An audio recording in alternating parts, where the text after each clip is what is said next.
Welcome to the Shreveport Connection with Tommy. This is your raw video as well as your spoilers for internet version of Superstars, probably on Thursday or Saturday morning. Advertised Dark Match, main event for that happened after Raw.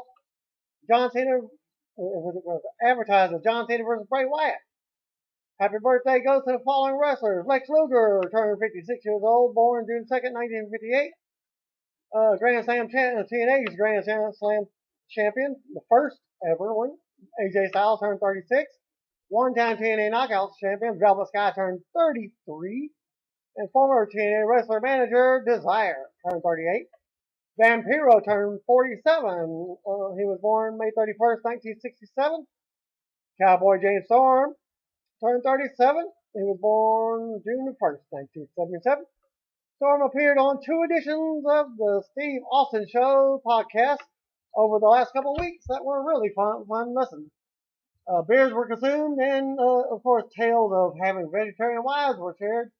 And you can check out both shows at podcast1/Steve Austin Show. Hall of Famer Junkyard Dog passed away on June 2nd, 1998 at the age of 45. He died in a single car accident near Forest, Mississippi when he was returning home from his daughter's graduation in North Carolina. He was inducted into the WWE Hall of Fame posthumously by his daughter and sister. Also passed away on this date in June the 2nd, 2003 at the age of 85. Classy Freddie Blassie due to a heart attack and kidney failure. He appeared on Raw in a non-contact role just 3 weeks prior to his death. Hall of Famer, good old JR, updated his blog section of JR's Barbecue. Following items are among the highlights. To order JR's Barbecue products, visit www.shop.com. While comments on 2 miscasted wrestlers, I picked Cesaro to unseat Sheamus for the U.S. title. I was wrong. I think both men are currently miscast. The paying customers want Cesaro to be a fan favorite, while Sheamus is a natural heel in my eyes. Nonetheless, the bout was physical, and I liked it as it served a good kickoff to the main show. Cesaro continuing to use the giant swing is going to continue to facilitate him as a face. Good sound bites by Heyman Hustle at ringside. Young managers should pay attention to Paul and learn all that they can. There aren't many Heymans around anymore, which is a great place for your own bit of humor. The online fans love Cesaro, and all the fans seem to love Cesaro's swing. Still, I like the idea of Cesaro as a heel with Paul Heyman right now. When the time comes, they can always have Heyman favor Brock Lesnar more to set up a Cesaro babyface run. I'm with JR on Sheamus, though he does seem to be more over today than he was just a few weeks ago when it felt like he was going for that heel turn or a bust. And then JR comments on Daniel Bryan, Brie Bella, and Stephanie McMahon segment.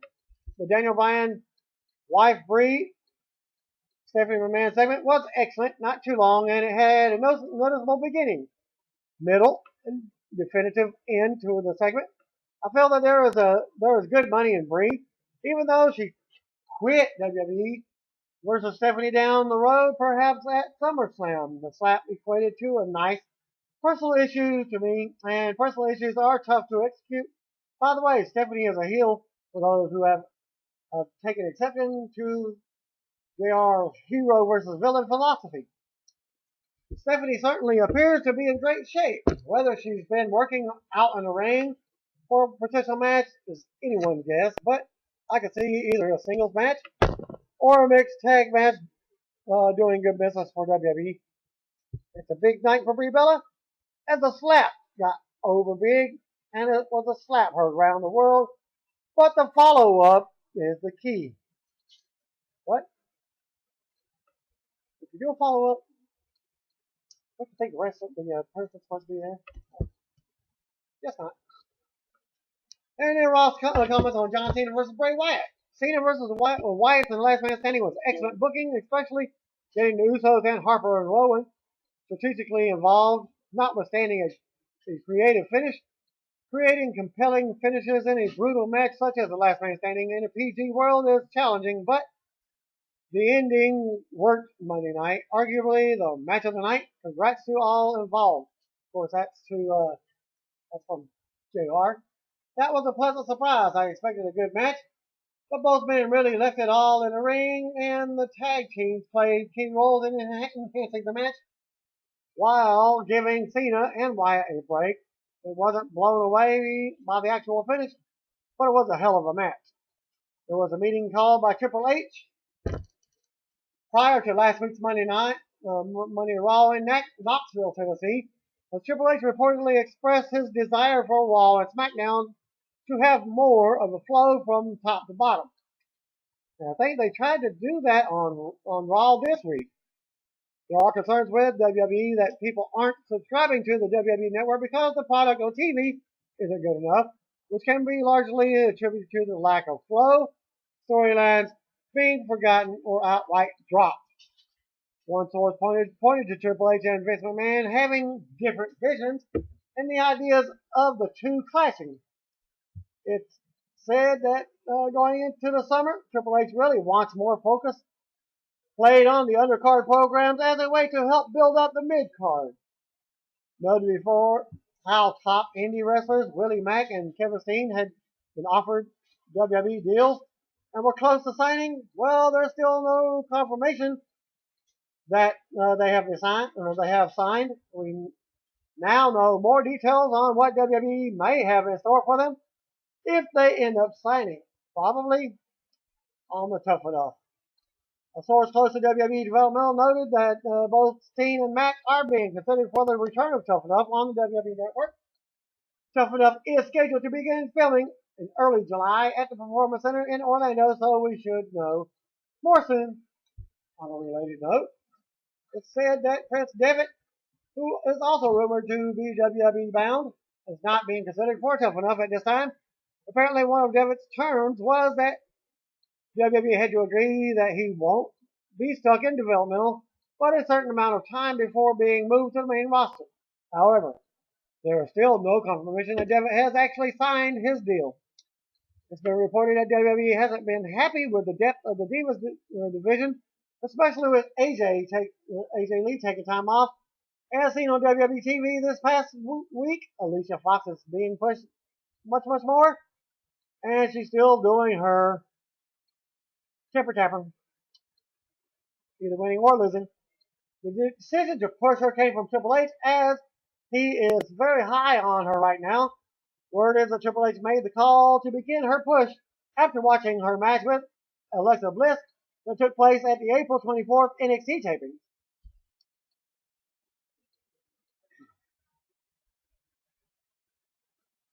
Triple H was said to be very impressed with Alicia's progress, but and also put the word out that she needed to get pushed.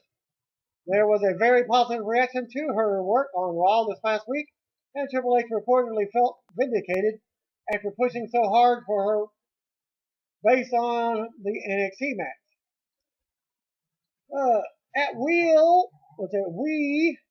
WWE El Torito, once again, you've got the best of me. Coming by Hornswaggle, but I promise it isn't over.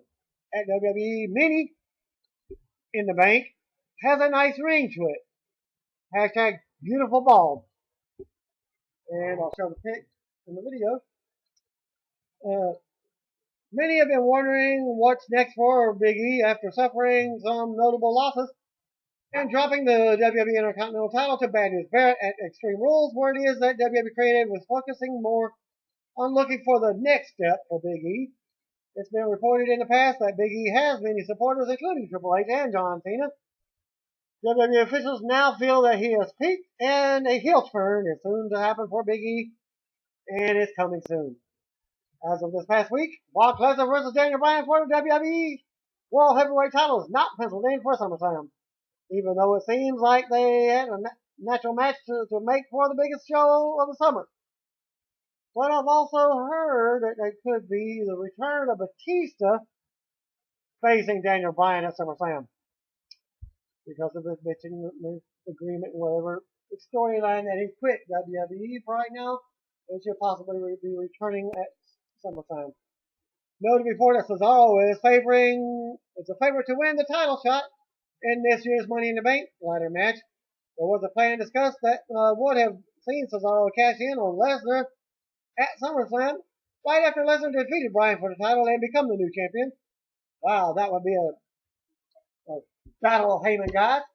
That plan is said to be off the table for now, especially with Bryan's status up in the air. And that's what came from F4WOnline.com. Drew McIntyre was seen limping and appeared to be in pain backstage at Monday's Raw last week, but word said that it wasn't anything too serious. Apparently, he was hurt after a blown spot during the match against El Torito. Vince McMahon is said to be fully on board with a push for Rusev in Atlanta. Expect to see Rusev start working his way through more upper card and mid card talents, beginning with Big E, of course, from the page back as he defeated Big E and still undefeated. Trent Richardson from the NFL's Indianapolis Colts and Chris Copeland from the NBA's Indiana Pacers were at attendance from Raw. Copeland was shown during Damien Sandow's segment, and there was a big Copeland chant before Raw hit the air. While he was not on tonight's Raw, WWE has announced that Bray Wyatt will be on SmackDown this coming Friday night. And Tyler England attended WWE Raw in Indianapolis, Indiana on Monday last night and sent the following report from Superstar taping. 3/4 of the upper deck was tarped off. Match number 1, Paige defeated Cameron with Naomi. Paige won a 5-minute contest with her Scorpion submission hold, which has been renamed the PTO. Please tap out. Now, match number 2, Big E defeated Titus O'Neil. Big E won with a big inning, and the crowd seemed pretty hot heading into Raw. And he also posted the following from the live report. It was very brief. Said the crowd was for Raw. The crowd was really hot for Superstar taping and for starting Raw. Batista quitting received a lot of yes chants from the crowd. The tag match was also well worked. The crowd was well into the match, and there was a lot of Bad News Barrett fans. The Damien Sandow bit about Stevenson received massive heat from the live crowd. People in my section were generally getting pissed about it because Indy just lost to Miami in the conference finals. And Big Show got a massive pop, and the crowd chanted, "Knock him out!" right before he did. Bo Dallas versus Kofi Kingston was a decent match. The crowd booed Bo for his line about faces. But a lot of people still don't know how to react to the character. But one time he's heel, one time he's face. It's like Raw, he's face, and then SmackDown, he's heel. Stephanie McMahon and John Cena exchange was well done. Cena got a mixed reaction like always. But more people cheered by the end of the promo. The match with Kane was solid. People were chanting Tombstone at the end of the match, but still popped for the stair spot. After the segment, the show really dragged on in the building. Ends up Coulter cut a pre-match promo about how horrible Indianapolis was and how Indiana is allowing illegals across its borders. The promo concluded with a huge "We the People" chant. Even the crowd got along with that. Adam Rose is getting over. People love humming along with his entrance music, and people were even humming it during the match. The Divas match was all crickets except during Nikki Bella's entrance. The Uso brothers and the Wyatt family had a good tag match with lots of high-paced action. The crowd loved it. The Money in the Bank qualifier was a good match. Alberto Del Rio gets no reaction whatsoever these days. The Russian celebration was very confusing. No one really understood what was going on. The crowd booed all the Russian praise, but popped for the confetti. A lot of people took some confetti home with them. The end of the show really shocked a lot of people. I don't think anyone saw it coming. And I think there was more money in the Shield as a group. I don't know when the show went off the air, but Roman Reigns and Dean Ambrose sold for about 10 plus minutes.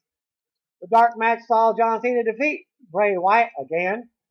A lot of people left before the main event. Wyatt got a massive pop because this was his only appearance in front of the live crowd for the entire night. And Cena won with the attitude adjustment after a referee bump, and Wyatt accidentally struck Eric Rowan with a kendo stick.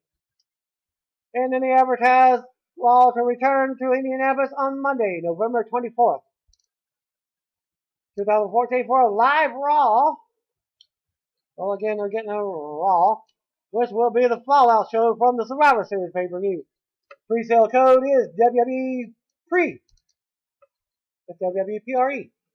Yeah, it really is WWE PRE. Tickets available at Ticketmaster at the end of the week. The following live notes from the Raw pre-show, that was from the broadcast on the WWE Network. It's almost as brief as the guys report. Josh Matthews hosted the show and was joined by a panel of Booker T, Alex Riley, and Xavier Woods this week. The early focus was on the Shield beating Evolution. Footage aired of Paige beating Cameron in a match that was taped for a superstar. Paige's submission hold was referred to as the PTO. Please tap out. Panel discussed the John Cena vs. Bray Wyatt match from Payback pay-per-view. The Uso Brothers vs. Eric Rowan and Luke Harper was announced for Raw. And then the panel discussed Brie Bella slapping Stephanie McMahon at Payback. And they questioned what type of payback Daniel should expect from Raw. Then the panel members took turns making their predictions on the Usos versus the Rowan Harper match. Since, well, they didn't have anything else to talk about. And the Raw broadcast team was introduced in the background as the pre-show came to a close. All right, Raw from Indianapolis, Indiana at Baker's Life Fieldhouse. They started off with a payback video recapping what happened from the pay-per-view. Michael Cole Fall, JBL, and Jerry the King Lawler were all in commentary as normal. Evolution music hit, and the trio walked onto the stage. Triple H and Batista wore suits. Randy Orton wore the Evolution t-shirt and his gear. Triple H, who had a black tie, said it's always darkest before the dawn. You all think it's over, Triple H said. You don't get it. I don't lose. I win. Always. This will not be over until the Shield exists no longer. Well, Triple H then said that would happen tonight. A small CM Punk chant started and then died immediately. Batista said he doesn't want another match with the Shield. He said he's over and done with. Batista said he wants the title match. He was promised by Triple H. Hunter said there's a reason he is the leader and is the boss, and that's because he has the ability to see the bigger picture. Hunter said there is a plan. Batista said that he doesn't care about the plan or the Shield. He said he won the Royal Rumble and earned a one-on-one title match tonight. Hunter told him that Daniel Bryan is injured and can't compete, which means he couldn't give him a title shot even if he wanted to. Even if I did, you would probably choke in anyways, as Hunter said. Triple H then apologized and said things are a little tense tonight. Hunter questioned whether Blue Tista Box Tista, we will call him, wanted to be remembered as a guy who couldn't beat the Shield. Hunter said he wouldn't have that. He said nobody would get anything until they took care of the Shield. And then Batista reported by saying, I understand and I quit. He dropped the mic, waved, and like Master Ring does.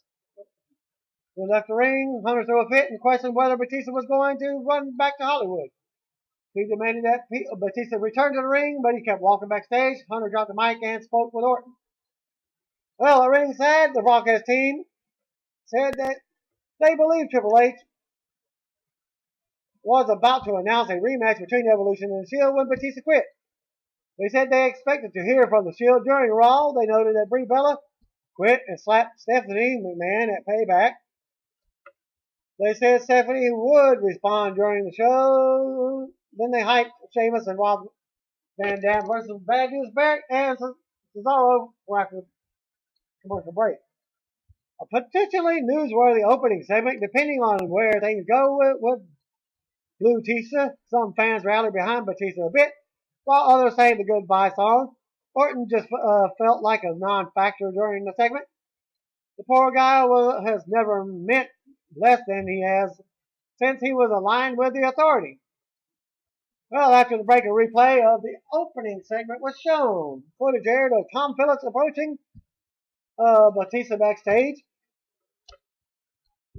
Batista said he's been lied to ever since he returned. He called it crap and said he's been given empty promises and therefore he's done. Match number 1, Cesaro with Paul Heyman and Bad News Barrett versus Sheamus and Rob Van Dam. The heels received separate television entrances.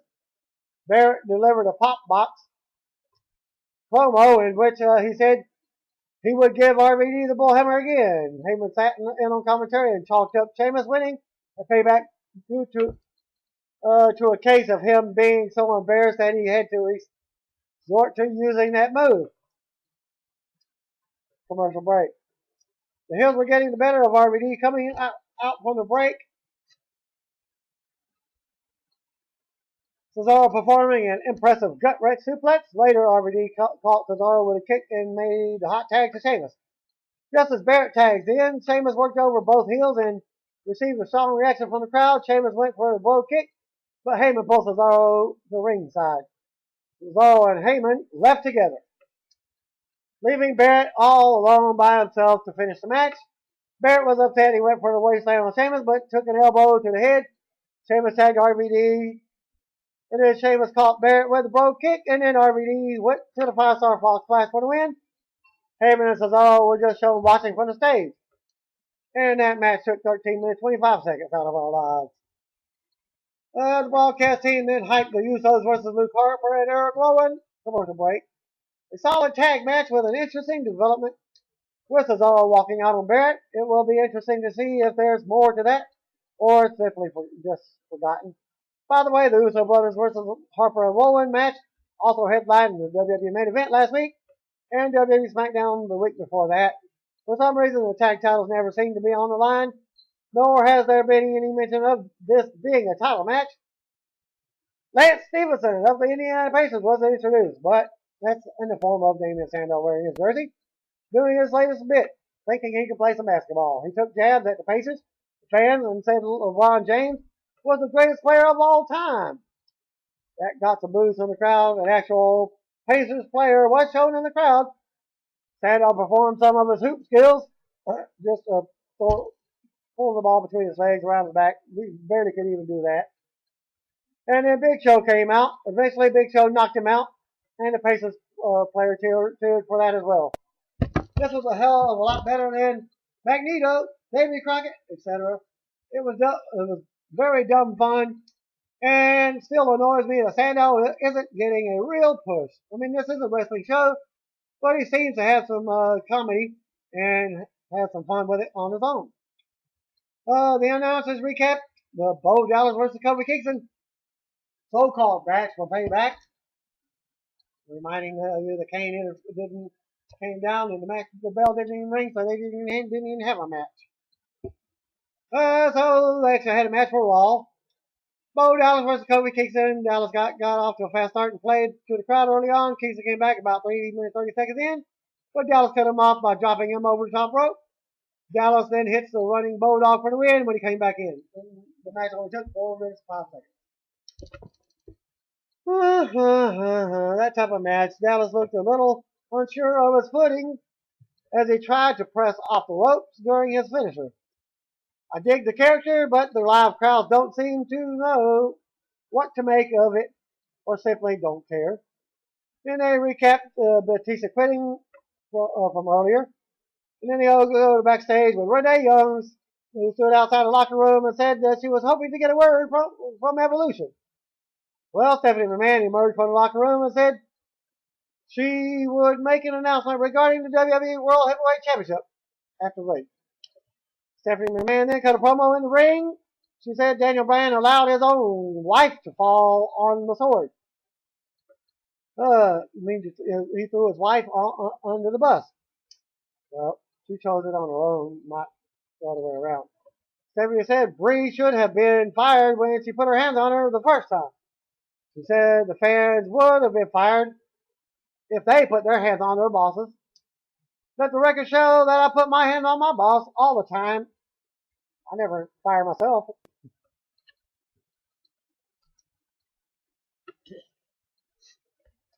Stephanie announced that Bryan will be defending the WWE World Heavyweight Championship against Kane in a stretcher match at the Money in the Bank. So, how long do you have to go before defending a title? If it's supposed to be 30 days or just when they decide to change the rules as they go? Oh, if it's healthy, if he's healthy enough to compete, however, he has not been cleared to wrestle. And Stephanie also said that if Bryan is not healthy enough to compete, then the title will be held up for grabs in a Money in the Bank match, thus being stripped of the title and be up for grabs instead of just giving it to one person. Stephanie started to vent about the fans still cheering for Bryan, and John Cena's music interrupted and played, and he walked out up and held up his towel. There was a mix of cheers and boos. Of course, he did the letting the crowd cheer or boo, whatever they want. Let's go Cena, Cena sucks. Let's go Cena, Cena sucks. All that. Yet that didn't stop Cole from gushing over the ovation Cena received. And Stephanie told Cena that the fans seemed to like him as much as they like her. She praised her performance against Bray Wyatt. She praised his performance against Bray Wyatt. Cena thanked her and said, thank you, Stephanie. After that fight Wyatt put up, he's sure we haven't seen the last of him. Cena paused for a moment as the Cena sucks chant started out again and faded. Started up, faded. He said that's the sound of the WWE Universe, and he gets to listen to it every week. There was a dueling chant for Cena. Cena sucks, who smiled.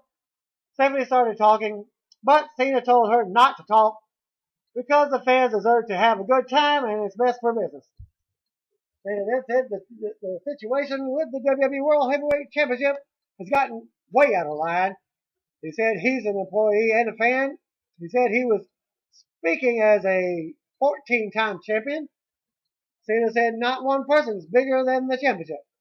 Stephanie agreed and said Bryan is not either. Cena told her that the same holds true for a spoiled egomaniac named Stephanie McMahon. She got a smirk she gave a smirk a couple times. And you'll find out what else she said at the end of the segment.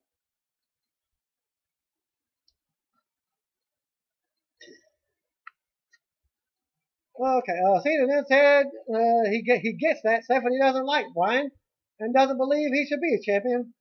Face facts, Stephanie. Daniel Bryan is good. He's really good, he said. Cena said Bryan proves he's championship material every time he steps in the ring. He recalled Bryan beating him for the championship, only to have Stephanie take it from him. You have created all this, Cena said, regarding Bryan not giving her the title. All of this is your fault. Stephanie said Bryan is good, but he's not great. She said he's just a B plus player who hasn't defended the title in 30 days. So she has to do what's right for the company. Cena said he's had surgeries. He looked at Stephanie's chest and said she's had surgery. She said that put her in action, but that's another story. Cena said they'll lock that one up in a chest somewhere and put her away. Put it up in the chest. Cena said Stephanie has made an embarrassment to the WWE title. Wasted the time of the fans and made an embarrassment of herself. Did you watch Payback? As she was headed to the back, I think she shit herself or pissed herself on her dress, so you can tell it. Cena gave Stephanie a 0 on a 1 to 10 scale. Job review. 0 means you suck, he said. And the fans started the you suck chant. Stephanie. And they give you a 0 too, Cena said. Stephanie said she doesn't care how Cena or the fans grade her. She said she knows Cena is beat up after his match last night, but she was giving him an opportunity. Stephanie then booked Cena in an immediate match against Kane. And it says, payback's a bitch, John. But then so am I. Stephanie left the ring and Kane's pyro hits and headed to the ring as we get a commercial break. Well, Cena won over some of the live crowd by defending Daniel Bryan, and perhaps more importantly by going after Stephanie. He also sold the announcement of Kane by showing concern. It's the right thing to do, but it does seem odd since we've seen Cena beat Kane countless times over the years. And the segment was okay, but there was nothing particularly memorable about it aside from Stephanie's odd response to Cena's mocking her breast enhancement surgery. If nothing else, it's good to see the top babyface suddenly care about his friend and having saved Jerry Lawler last week and now sticking up for Bryan. Oh. Match number 3, John Cena versus Kane. The match was joined in progress after commercial break. Kane controlled early on. Cena came back and hit the 5-knuckle shuffle. He went for the attitude adjustment, but struggled to get Kane up as he was selling a back curtain. Kane worked over Cena in the corner and blew off the referee's count for the disqualification. Then John Cena beat Kane by disqualification in 3 minutes of TV time. Heck, it was like beating him up in the corner for a 5 count. Got the 5, immediate disqualification. After the match, Kane continued to work over Cena ringside. Kane took the ring steps apart and set up a tombstone on the stairs, which only left the bottom part. But Cena came back and threw the steps at Kane, very similar to his match with a payback against Bray Wyatt, just throwing at him. Cena's music played and he headed to the back while Kane was lying on the floor. Referees came in to separate him, making Cena leave. Kane sat up as Cena was on the stage. Cena didn't pay any attention to the Titantron. He just kept on going to the back. And then Kane finally got to his feet and tossed the ring steps toward the top of the broadcast table off and slammed the chair. At the rate that was going, I was waiting for Kane to pour soda over his chest, steal JBL's hat, and do the stripper walk to the back. Anyway, Cena versus Kane was flat. As are most things involving Kane, the wrestlers that fans no longer view as a threat to defeat. Then a video recapping the Botchatista, Blue Tisa, Boo Tisa. Again, was backstage. Randy Orton told Renee Young that Batista took his ball and went home. It's very similar to what they said about CM Punk taking his ball and going home. Orton claimed that he is still the face of the WWE, and after speaking with Triple H, he was granted a match against Roman Reigns. Go to commercial. And then they show photos of Hornswoggle getting his head shaved from Payback. Match number 4, Drew McIntyre and Heath Slater with Jinder Mahal versus Los Matadors with El Torito. Before the match, Slater said Hornswoggle's hair was better than ever thanks to Miracle Grow. Horny came out wearing an afro wig on his head. Coltall said Hornswoggle looked like Epstein from Welcome Back, Kotter. Or the Rock and Be Cool character. Horny said his afro Horny had his afro ripped off by Torito, revealing that only the top of his head was shaved. Hulk Hogan style. Slater there was distracted. Hair was rolled up by Frick or Frack for the win. By one of the most matadors. And they defeated him in a minute and 35 seconds. I was looking forward to this show because there was a lot of questions to answer about where acts like The Shield, Bray Wyatt, John Cena, etc. will go after Payback. Of course, follow up after Payback. First 90 minutes of the show provided very few answers and a lot of forgettable fillers and several dated references. Match number 5, Nikki Bella versus Alicia Fox at Exana in a handicap match. Announcer told the story that Nikki was put in a match as a punishment for Brie Bella's actions. And Alicia won the match for her team with a scissors kick. After the match, Fox dumped Nikki to the ringside. And then Charlie Sheen winning and said hashtag losing to the fans. She roughed up Nikki again at ringside as well as Oksana, kicking her a few times. And I think Oksana thinks they're a formal tag team. And then they head to the back. And somehow the Charlie Sheen winning line feels like the most dated reference of all, even though it's the most current and was simply run into the ground. I zoned out of the broadcast team. Can you blame me? But I don't believe that they made any reference to Nikki's relationship with John Cena, even though he also has issues with Stephanie. Backstage, Luke Harper and Eric Rowan cut a promo. Harper did the talking and said that they had to pick up the calls. He said they would not spare the flock and they would suffer for their misdeeds. Rowan closed the segment by saying, "Follow the buzzards," as they go to commercial break. Match number 6, Adam Rose versus Jack Swagger with Zeb Coulter. Coulter cuts a pre-match promo. Rose performed his usual entrance with the Rosebuds, who disappeared once the match started. Coleslaw said, Rose has a very unorthodox in-ring style. Rose dominated the match and won with a party foul. After the match, Rose danced with the Rosebuds as they were in the aisle, the rampway. And that match took 2 minutes and 55 seconds. So, why isn't Rose's finisher called a party favor instead of party foul? Just an idea. Or they could even call it party closer. Backstage, Byron Saxton interviewed Jimmy and Jey Uso. He asked them why they never defend their titles against Luke Harper and Eric Rowan. Actually, he didn't ask that question, but he did note that it's a non-title match. The Uso brothers cut a promo about delivering as many Samoa drops, splashes, etc. as it takes. They yelled while talking about being Uso crazy at the end of the promo as they go to commercial. Match number 7, Uso brothers versus Harper and Rowan in a non-title match again. Bray Wyatt's rocking chair was sat at ringside. Of course, it's empty as Jimmy has his wrist taped up, so now you can tell the difference between the two. And he started the match with Eric Rowan. There was a back and forth action heading into another commercial break. Rowan and Harper worked over Jimmy, who made the hot tag to his brother 12 minutes, 55 seconds in. And Jay caught Harper with a couple of kicks and then hit him with a couple of running butt splashes in the corner. Rowan got involved and then it opened up for Harper.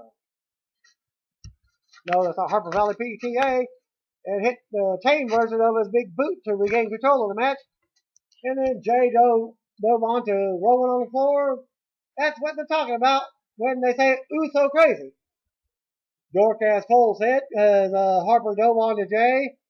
Then Jimmy followed up with one on Harper. They returned to the ring where Jay went for a splash. But Harper lifted his knees, catching him. Harper went for his discus clothesline, but was caught with a great super kick for a 2 count. Later, Rowan hit a side slam on Jay and cleaned him pinned. And the match took 17 minutes. Coleslaw hyped Orton versus Reigns for later in the show. Lawler hyped Dolph Ziggler versus Alvaro Del Rio in a Money in the Bank qualifying match for after the break. Fourth commercial. Good action for after that last commercial break.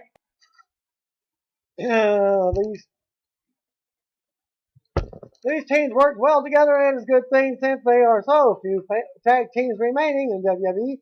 I suspect we'll see a title change soon and the Uso brothers can't chase the tag titles. Or can chase the tag titles. Because they're going back and forth. The featured match on WWE main event was advertised as Bad News Barrett versus Rob Van Dam and another rematch for Payback. Match number 8, Dolph Ziggler versus Bad News Barrett in the Money in the Bank qualifier. Ziggler starts off with a great drop kick a few minutes in. At 4 minutes 40 seconds in, Ziggler caught Del Rio on the top rope and hit him with a face buster. From there, but only got a 2 count. Ziggler went for his finisher, but Del Rio avoided it. Del Rio came back with a super kick, but Ziggler avoided that. Del Rio applied a cross arm breaker and got the submission win. just about out of nowhere. And the match took 5 minutes 40 seconds. So Alberto is your first one into the what do you think? Ladder match. No one will complain since everyone will be too busy bitching about Ziggler not qualifying for the match. But which one of his WWE superstars and WWE main event wins earned him this qualifying match? The match was entertaining, though, as Ziggler's near falls were believable. I'm actually surprised he didn't get a spot in the match since he's the bump master. Then they showed footage airing from Payback of Cody Rhodes telling Goldust that he needs a better partner than him. A shot aired backstage of Cody dressed in a suit talking with Goldust, who was in his ring gear, and Lawler said Cody handpicked Goldust's partner for tonight. As they go to commercials, we get the team of Ryback versus Goldust and the mystery partner, Sin Cara. Cody was shown watching on the backstage monitor. Late in the match, Sin Cara missed a swanton when Axel rolled out of the way. Axel hit his finisher and scored the pin. There's another 4-minute 50-second match. Axel has a finishing move. Who knew? Anyway, my guess is that Cody continues to pick Judd partners for his brother. Turns heel and claims that Goldust loses. With Judd partners showed him that the problem was Goldust rather than him. Hey, maybe JTT can get a match out of this. Or maybe even A-Rye. Goldust announced that there would be a Hero of the Russian Federation ceremony for Rusev after the break. Well, if nothing else, it's nice to hear that the word Federation on WWE television again after all these years. 3 men stood in the ring and a platform was set up. Lana walked onto the stage and said America likes to present an image like it's a knight in shining armor who saves the day and always does the right thing. There was a small USA chant. She told the fans to stop, which led to the chant growing. Lana said America denies its true heroes their rights. And then she pointed to Eric Snowden, then praised Vladimir Putin, and then said the Rusev ceremony came with the approval of Putin. Rusev came out wearing a suit and waving the Russian flag intensely. Once in the ring, Rusev stood on the platform. Well, it's kind of like steel steps they set in the ring, kind of like Olympics doing the gold medal ceremony. Well, there was only one step. And then Lana introduced a man to give Rusev the Golden Star medal. She spoke briefly, and then another man handed him the box, which contained the medal, which was a red with a Golden Star. Which the first band put around Rusev's neck. Lana told the fans to show respect for the Russian national anthem, which played as the confetti fell as they go to commercial. Right. That was the payoff. The live crowd lost patience with it. It may have played better if this wasn't such a snoozer show. Colts running back Trent Richardson was then shown in the crowd. Cole's on hype that the Bray Wyatt will return on Friday's SmackDown TV show as it goes past the 10 o'clock hour. The Shield makes their entrance. Dean Ambrose cut a promo. He asked how they looked. He said that they were bruised and beaten up when the napalm settled. They did exactly what they said they would do by sweeping Evolution. Seth Rollins recalled the adapt or perish line that Hunter said. He said that the Shield adapted and Evolution perished. He said that the reason they perished is because they were not one like the Shield. Roman said they were not brothers like the Shield members. Triple H and Randy Orton interrupted, make their entrance. Hunter brought a sledgehammer to the ring. Rollins grabbed chairs. As Hunter and Orton walked to the ring, Hunter said what he does better than anyone is adapt. He said last night was plan A and tonight is plan B. Well, of course, Seth Rollins was behind both Dean Ambrose and Roman Reigns. He said there's always a plan. Hunter said there's always a plan B, and just as Hunter said, Seth Rollins struck Roman Reigns from behind with a chair, then did the same thing to Ambrose. Then went back, hit both Shield members again repeatedly, with the chair shots and then threw the chair to the floor in front of the announcer's desk. He then picked up a second chair and the crowd chanted, "You sold out." Rollins dropped the chair in front of Ambrose and then curb stomped him onto it while Hunter and Orton watched from the floor. Rollins walked to ringside and stood next to Hunter as Rollins handed the chair to Orton, who entered the ring and struck Ambrose and Reigns with it. Orton removed Reigns' vest. Hunter and Rollins stood on the apron as Orton picked up Reigns and showed off the welts on his back from the pay-per-view and then RKO'd him on a chair. Hunter put his arms around Rollins and Orton and then mouthed the words, "I won," standing over Reigns and Ambrose. Hunter placed a sledgehammer on Reigns to close out the show. A very flat show with a surprise ending. I was ready for WWE to shake things up tonight, but coming out of Payback, but very disappointing to see them break up the Shield so soon. I was more looking forward to maybe SummerSlam, but there's still so much they could have done with that, and the timing just didn't feel right. On the bright side, it looks like they will be moving forward with the big Reigns singles push sooner rather than later. So, from Raw, we get Alberto defeating Dolph Ziggler in a qualifying match to earn a spot from the Money in the Bank. That was one of the highlights. And Del Rio is the first qualifier, and the match will either be held for the briefcase that contains the contract for the title shot at any time, or the actual WWE World Heavyweight Championship, depending on the health of Daniel Bryan. Well, it seems to me still not going to be a one-on-one match. After tonight's WWE Raw ended in Indianapolis, Seth Rollins, Triple H, and Randy Orton walked around while officials checked on Roman Reigns and Dean Ambrose.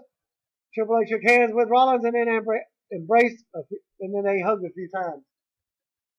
John Cena then come out, as did Bray Wyatt, in a pair of warm-up pants.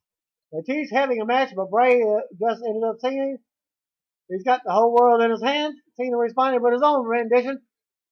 "You've got no pearls in your pants." And the bell finally rang and they had a quick match. Cena fired the SCF on Bray, but the referee took a bump as Eric Rowan and Luke Harper came out for the distraction. And they beat down Cena, but Cena recovered. Cena cleared the ring and hit out attitude adjustment on Bray for the win. And Seth Rollins was trending worldwide after Raw as he turned on Roman Reigns and Dean Ambrose on Raw, apparently joining Triple H and Randy Orton in Evolution. On the Raw post-show, Renee Young tried to get comments from Rollins, but he just barked and walked off. Triple H told Renee that the only thing she needs to know is "I win." WWE posted a backstage photo of Rollins, Orton, and Triple H after Raw. And below are a few Twitter reactions from around the wrestling world on Rollins turning, and some of the former wrestlers, such as Lisa Marie, Tara. "I'm loving this at WWE. Yay! At WWE Rollins joins Evolution." Sasha Banks from NXT. "Why, Seth? Why?" Hashtag Raw. The wrestler formerly known as X-Pac, Sean Waltman, says, "Hey, Rollins is sick of being overlooked for Reigns. This could really be a key moment in Rollins' career in WWE. I wish him the best." Drew McIntyre was quoted by saying, "Shield imploded and 3MB keep on rolling. Hashtag longevity. Hashtag forever, forever, forever." And then you also seen from tonight's Raw, Batista quitting after Triple H wouldn't give him a one-on-one WWE World Heavyweight title shot. And we noted that Batista was finishing up with WWE to begin promotional work for Marvel's Guardians of the Galaxy. Well, I thought it was already over. Well, that's just promotional work. No. And he is expected to return for SummerSlam. And that concludes my Raw video for this week. Thanks again. Peace out. God bless. By the way, see you wouldn't win it be you. Also, well, if you didn't know, you better call me, bro.